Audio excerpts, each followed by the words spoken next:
So you're installing PEX in your house and you need to know a couple of rules on how to do it properly.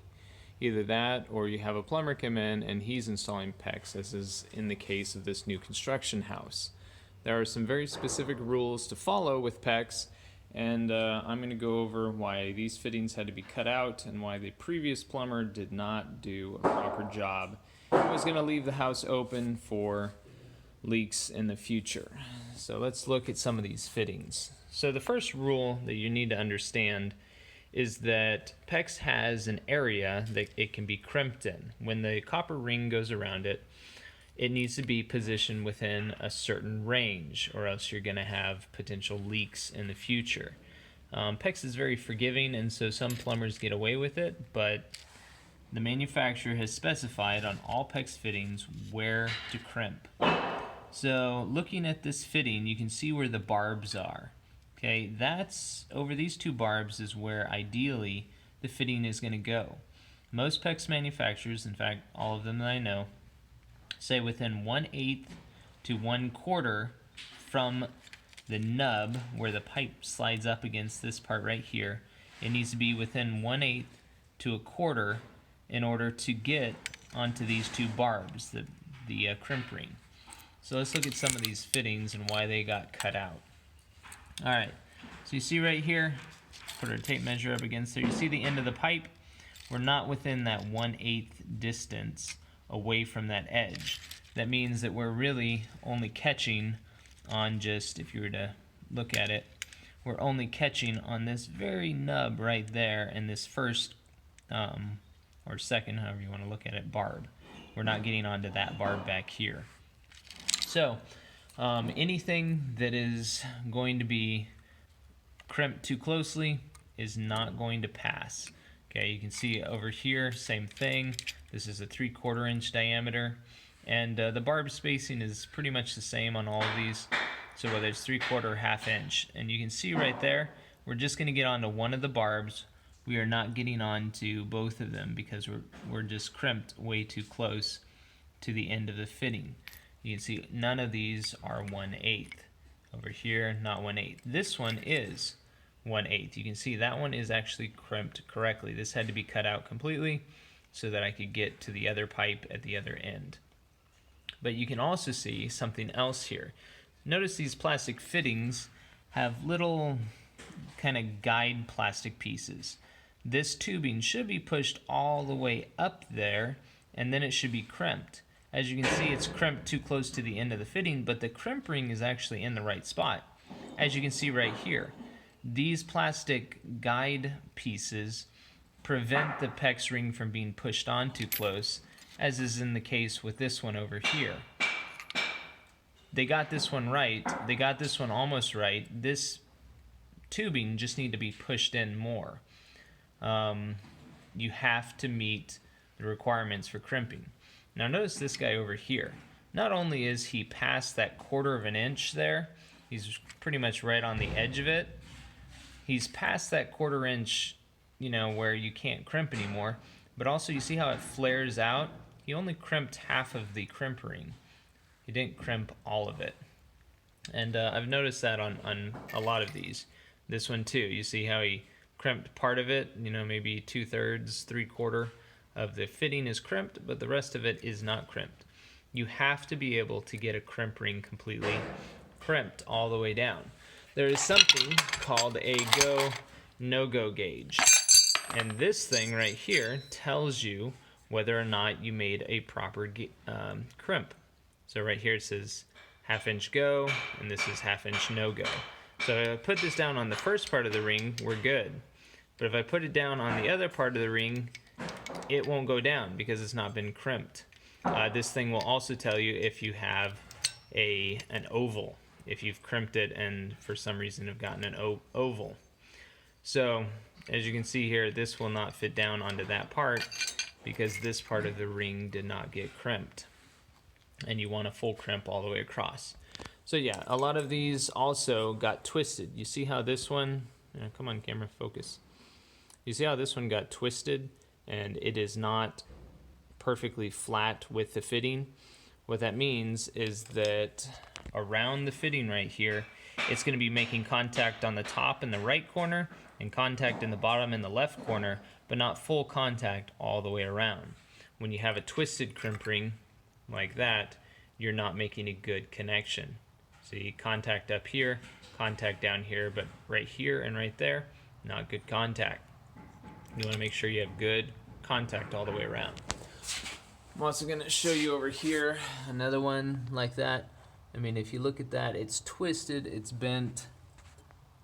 I mean, it's just a really bad crimp. Just not a good crimp. It's in the right position, but for whatever reason, when they're crimping, it got all twisted. Same for this one right here. It's not necessarily in the best position because they didn't push the pipe all the way down. And then it's all twisted and gnarled. Okay, this one right here, you can look at it, it's okay. Even though they didn't cut the ends of the pipe square, it's still crimped okay, and it's within the right specifications for distance. And this, yeah, lots of this is just not crimped correctly. So if we look over here, you see that these two, the top one and the left one, are crimped well. The one on the right is passable. They didn't push the pipe all the way on, maybe as far as they could have, but they're within the range of that 1/8 inch. But then we come over here and look at this one, and the problems are obvious. The one on the left is not cut cleanly and square to the pipe. The one on the right, well, you can just see they don't have any kind of a gap at all, so it's not pushing pressure down on the barbs. And then the 1/2 inch coming off of the top, you can see once again not pushed all the way onto the fitting and not cut very cleanly at a 90-degree angle. These kinds of problems are kind of all throughout this house. So I'm going through and I'm having to cut it out and replace it. Not a job you really want to do, but a necessary one, because once this gets drywall, you don't want to, in a couple of years or 6 months or however long it takes for expansion and contraction of these pipes, for them to start leaking through your drywall or rotting out studs. Because that's really it. You can pressure test this, and more than likely, because PEX is so forgiving, these crimps would hold for the pressure test. More than likely, maybe 1 or 2 of them might leak. But the majority of them would probably be fine, even though they are not crimped correctly. But we're talking about over time. These pipes are going to have hot water, and the red ones are going to have hot water running through them. And just from opening and closing valves, you're going to have movement. But with heating and cooling, with years of use, you're going to have expansion, contraction, expansion, contraction. There have been many jobs I've been on where I've been called to go fix a problem that developed a leak.